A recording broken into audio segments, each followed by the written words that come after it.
Oke, baik. Kita lanjut ke materi yang ketiga tentang laporan keuangan. Ya, ini basic-basic dulu ya. Jadi nanti ketika kita masuki ke sesi berikutnya, kita sudah punya dasar ya, sudah punya dasar. Ini sudah terekam belum ya? Oh, sudah ya? Sudah, Pak. Oke. Mohon maaf nih, di tempat saya hujan deras banget. Jadi suaranya nggak kedengaran. Tapi jelas. Jelas ya, mudah-mudahan bisa ditangkap di speaker laptop kita masing-masing. Oke, ini laporan keuangan ya. Kita perlu mengenal tentang laporan keuangan. Kenapa? Karena kalau kita tidak memahami laporan keuangan, kita nggak bisa melakukan analisis keuangan. Kita tidak bisa mengendalikan keuangan. Kita tidak bisa memantau kinerja keuangan. Jadi sumbernya adalah dari laporan keuangan. Ya, maka rekan-rekan mahasiswa yang belajar tentang manajemen keuangan, hukumnya wajib untuk tahu tentang laporan keuangan. Oke, tidak harus tahu tentang bagaimana menyusun laporan keuangan, tapi tahu membaca laporan keuangan. Itu yang kita maksud. Oke. Laporan keuangan itu apa sih? Laporan keuangan itu catatan informasi keuangan suatu perusahaan pada satu periode akuntansi. Misalnya satu periode akuntansinya 1 bulan, mungkin 1 semester, mungkin 1 tahun, ya mungkin bisa berbeda-beda. Tapi dicatat dalam satu periode yang sama dan di situ menggambarkan tentang kinerja perusahaan, ya, menggambarkan tentang kinerja perusahaan. Lalu yang kedua, berisi tentang aktivitas keuangan, baik uang masuk maupun uang keluar. Nah, lalu kemudian kita akan lihat tujuannya untuk apa sih laporan keuangan, untuk memberikan informasi tentang hasil usaha. Itu yang pertama. Yang kedua, memberikan informasi tentang jumlah harta dan jenis aktiva yang ada.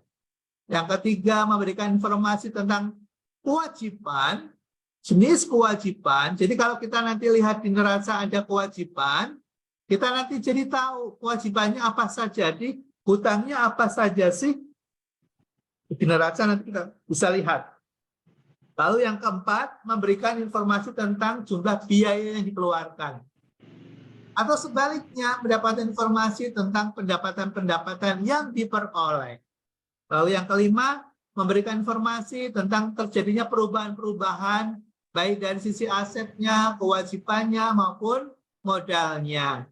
Dan yang terakhir adalah memberikan informasi tentang kinerja manajemen. Jadi, kalau kita ingin mengetahui tentang performance suatu perusahaan, kita jangan ditipu misalnya dengan melihat fisik, oh ini gedungnya besar. Gedungnya besar belum tentu perusahaannya kaya. Ternyata gedungnya itu adalah gedung dari sewa. Gitu ya. Jadi jangan ditipu dengan yang kita lihat. Yang kita bisa lihat adalah dari laporan keuangannya, berapa sih modalnya, dari situ kita sudah bisa mengetahui berapa aset perusahaan, apa saja yang dimiliki perusahaan, semuanya ada di dalam laporan keuangan. Ya. Nah, laporan keuangan yang bagus itu yang bagaimana, yang dapat dipahami, relevan, handal, dapat diperbandingkan. Itu sifat-sifat itu yang menjadi kita bisa menilai apakah laporan keuangan itu berkualitas atau tidak. Karena ada laporan keuangan yang disusun tanpa menggunakan standar, ya, dibuat sendiri atas pemahamannya sendiri oleh si pemiliknya sendiri. Nah, kalau udah seperti itu, maka laporannya kita menyebut tidak berkualitas. Ya, misalnya kan kita sering menjumpai gitu ya, ada pengusaha-pengusaha yang tidak pernah sekolah, ya mungkin betul dia punya aset banyak, ya, tapi ketika kemudian ditanya, misalnya berapa asetnya, dia kadang nggak bisa mengatakan aset saya sekian 100 miliar nggak bisa. Dia cerita, saya punya ini 10 hektar, saya punya kambing 100 ekor, nah, gitu. Jadi diceritakan semuanya, gitu ya. Nah itu bedanya. Tapi kalau yang sudah pernah belajar keuangan, nggak perlu cerita tentang apa yang dimilikinya, cukup dengan menyampaikan ini laporan keuangannya, sudah selesai. Semua ada di dalam laporan keuangan itu, ya. Manfaatnya siapa sih kalau laporan keuangan bisa kita buat akan bermanfaat bagi pemilik perusahaan, bagi manajemen, bagi karyawan juga. Ya. Siapa lagi yang lain di luar perusahaan? Bagi investor, bagi kreditor, bagi pemerintah, bagi masyarakat. Semuanya akan dapat manfaat dari laporan keuangan itu. Lalu kemudian laporan keuangan itu bentuknya apa? Namanya apa?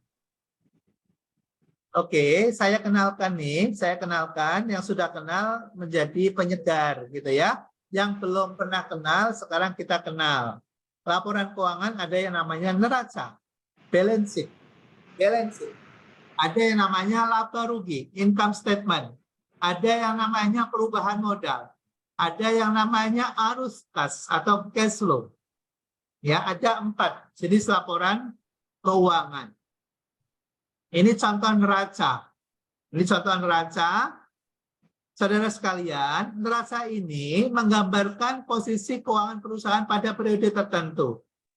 Nah, posisi keuangan perusahaan seperti apa? Yang sebelah kiri menggambarkan aset perusahaan atau aktiva. Yang sebelah kanan menggambarkan tentang hutang dan modal atau sumber modal. Jadi, yang sebelah kiri ini ada karena dibiayai dari sebelah kanan. Gitu ya. Kita punya kas, kita punya uang di bank, kita punya surat berharga. Itu sumber dana ini berasal hanya dari 2 sumber. Berasal dari modal si pemiliknya sendiri atau berasal dari hutang. Gitu. Ya. Nah, kemudian aktiva ini terbagi 2. Ada aktiva lancar, ada aktiva tetap. Oke, sebelah kanan ini ada hutang lancar, ada hutang jangka panjang. Oke ya, kita sudah mengenal sekarang neraca itu isinya apa? Neraca itu isinya aset, hutang, dan modal. Cuma 3 aja. Ya, isi dari neraca itu cuma 3 doang. Yaitu neraca aktiva atau neraca, pasiva atau hutang atau kewajiban, dan modal atau ekuitas. Ya. Oke, berikutnya adalah laba rugi. Kalau laba rugi isinya apa? Laba rugi isinya adalah pendapatan. Ya, di situ ada pendapatan apa saja nanti akan dilaporkan tuh, ya. Dari penjualan apa gitu ya. Dari dapat fee apa gitu ya, dari jasa apa gitu, pendapatan itu dilaporkan di sisi pendapatan. Lalu kemudian ada biaya-biaya yang dikeluarkan. Lalu pendapatan dikurangi dengan biaya, maka akan muncul laba atau rugi. Lalu ada pajak. Lalu ada laba sesudah pajak. Oke, singkatnya seperti itu ya. Ini judulnya adalah mengenalkan. Nanti saya berharap kalian bisa mencari laporan laba rugi sendiri, lalu kemudian dianalisa. Ya, lalu kemudian dianalisa.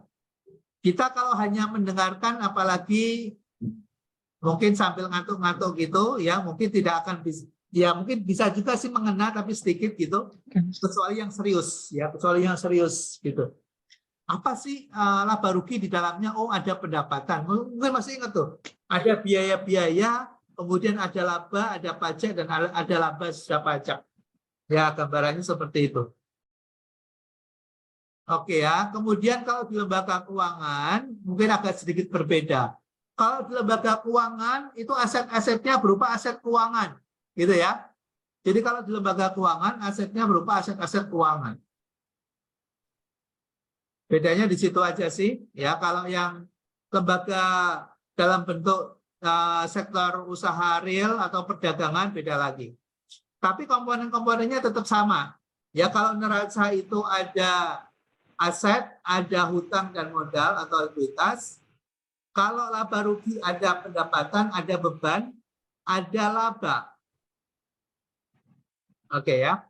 Jadi itu prinsipnya. Kemudian satu lagi arus kas. Arus kas itu berarti ada arus kas masuk, ada arus kas keluar. Ada arus kas masuk, ada arus kas keluar. Nah, kemudian di paling bawah ada namanya saldo kas. Itu laporan arus kas. Ini laporan arus kas nanti dilihat di materinya, ya, nanti dibaca. Kemudian terakhir adalah laporan perubahan modal. Terakhir adalah laporan perubahan modal. Saya kira ini materi ini sudah ada di dalam akuntansi. Ya, kalau mungkin dulu pernah belajar akuntansi, maka ini sudah pernah diajarkan. Hanya mengingatkan saja, kalau ingin menjadi seorang pengusaha atau seorang manajer, maka wajib hukumnya untuk mengetahui tentang laporan keuangan. Karena kalau dia tidak tahu laporan keuangan, bisa dipastikan ya akan amburadul dalam mengelola bisnisnya. Karena dia tidak tahu berapa dia punya aset, berapa dia punya hutang, berapa dia punya modal, berapa dia punya keuntungan, tidak tahu. Ya, yang tahu dia hanya kira-kira. Ya. Ya, kalau kira-kira, ya nanti untungnya juga mungkin kira-kira, ya kira-kira untung atau kira-kira rugi gitu. Ya, akan sulit ya untuk bisa mengendalikan.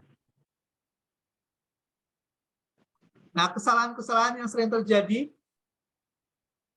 bagi seorang pengelola keuangan atau manajer keuangan atau seorang business owner adalah tidak membuat laporan keuangan, ya. Kemudian menarik keuntungan semaunya, tidak dikelola dengan baik, terlalu optimis, tidak memperhitungkan risiko, campur aduk antara aset usaha dengan aset pribadinya, menggunakan kartu kredit untuk pembiayaan usaha. Salah tuh ya, kalau kita gunakan usaha dengan menggunakan kartu kredit itu risiko besar. Kurang kontrol dan takut melangkah. Oke ya, saya kira itu literasi kita tentang laporan keuangan. Nanti selebihnya ya kalian bisa mencari laporan keuangan, lalu kemudian dibaca laporan keuangan itu, bedakan mana yang masuk neraca, mana yang masuk laba rugi, mana yang masuk arus kas, mana yang masuk perubahan modal. Ya, lalu kemudian dianalisa lagi, neraca itu isinya apa saja, komponennya apa saja, laba rugi komponennya apa saja, arus kas komponennya apa saja, perubahan modal komponennya apa saja. Sehingga kita betul-betul bisa membedakan mana neraca, mana laba rugi, mana arus kas, dan mana perubahan modal. Itu penting sekali untuk dasar kita untuk melanjutkan pada sesi berikutnya. Nanti di sesi berikutnya kita akan bahas tentang analisis laporan keuangan. Jadi sebelum menganalisis laporan keuangan, kita pastikan bahwa kita sudah paham tentang laporan keuangan. Good. Saya kira sampai di sini ya, azan sudah berkumandang. 3 session saya kira sudah selesai. Tapi kalaupun ada yang ingin bertanya, mungkin 1 atau 2 penanya mahasiswa. Silakan kalau ada yang mau bertanya. Ada yang mau bertanya? Baik, kalau tidak ada, kita cukupkan sampai di sini. Nanti materinya saya akan upload ya di dalam absensi sekalian. Dan seperti biasanya, nanti saya akan infokan, ya ada latihan. Ya. Nah, latihan ini ya memang akan menjadi salah satu skor, ya, menjadi salah satu skor dalam penilaian saya. Karena saya tidak mungkin menilai ya seorang mahasiswa tanpa saya punya data. Nah, biasanya data yang gunakan itu data dari hasil pekerjaan. Ya, hasil dari pekerjaan. Nah, nanti mungkin ada yang belum masuk ke e-learning. Nanti saya akan share, ya, akan saya share. Kalau yang sudah pernah ikut mata kuliah sebelumnya, mungkin sudah punya akun. Akunnya jangan sampai lupa, ya. akunnya, username-nya jangan lupa, password-nya jangan lupa. Kalau lupa nggak bisa masuk, ya. Jadi diingat-ingat. Nanti kalau sudah siap soalnya, nanti saya akan info di dalam grup, ya. Nanti bagi yang belum sempat ikut sebelumnya, berarti harus daftar dulu, ya, harus daftar dulu, baru nanti bisa login. Ya, bisa login, daftar dulu, baru kemudian bisa login. Cara daftarnya gimana? Nanti saya akan share ke dalam grup WAG. Baik, terima kasih atas atensi, atas kesediaannya untuk mengikuti kuliah kita pada siang hari ini sampai sore ini. Terima kasih semuanya. Terima kasih Terima banyak, Pak. kasih Terima banyak. kasih, Terima Pak. kasih, Pak. Iya, Pak. Terima kasih, Pak. Terima kasih, Saya Pak. foto dulu, boleh dimunculkan wajah-wajahnya. Ada dua gambar nih. Banyak yang 44. Oke ya, saya screenshot 1, 2, 3. Saya simpan dulu, maaf, saya simpan dulu di dalam grup. Nanti akan saya lihat nama-namanya. Ya, season yang kedua jangan dimatikan dulu. 1, 2, 3.